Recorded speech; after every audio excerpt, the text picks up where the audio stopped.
Welcome back, grade 8. We will start with pray first.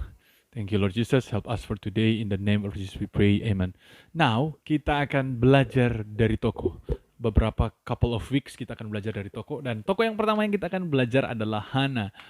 Hana in Japan, it's called flower. But ini bukan Hana di Jepang. Ini Hana di Israel. Hana ini punya suami namanya Elkana, dan Elkana ini punya istri dua, ya, Hana dan Penina. Hana dan Penina. Nah, Hana dan Penina ini adalah dua istri. Zaman dulu boleh kalau punya istri lebih, tapi zaman now it's not good, ya, itu tidak baik. Dan Penina ini punya banyak anak, dan waktu itu Hana tidak punya anak. Ingat ya, kalau bagi perempuan itu seorang anak adalah lambang bahwa dia adalah seorang yang diberkati Tuhan. Jadi seolah-olah Hana tidak diberkati Tuhan. Nah, listen for me carefully. Hana itu datang berdoa kepada Tuhan, dan waktu itu sempat dikira dia mabok. Kenapa dianggap dia mabok? Karena doanya begitu berharap sama Tuhan. Begitu berharap sama Tuhan. Dia setiap kali ke bait Allah, kalau sekarang gereja, dia berdoa, bertekun. Dan tahu enggak, satu kali lahirlah seorang anak yang namanya Samuel. Tuhan mendengar doanya, dan dia memberikan Samuel kepada Tuhan. Yang saya mau sampaikan, apa yang kita pelajari dari seorang Hana? Hana dia mengabaikan apa yang orang-orang bilang. Dia fokus kepada Tuhan, berdoa.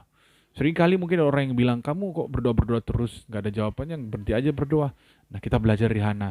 Walaupun Imam Eli salah sangka kepada dia, walaupun Penina yang mungkin menganggap remeh sama dia, walaupun lama waktunya, dia tetap bertekun kepada Tuhan. Karena orang yang mengandalkan, berharap kepada Tuhan, imannya tidak akan goyah. Dia akan terus berdoa, dan dia akan menunggu dan melihat jawaban Tuhan tepat pada waktunya. Jadi apa yang kita belajar dari seorang Hana? Bertekun dalam doa dengan pengharapan kepada Tuhan. Apa yang hari ini kamu doakan? Ayo bertekun, ayo berharap, ayo andalkan Tuhan. Kita belajar dari Hana.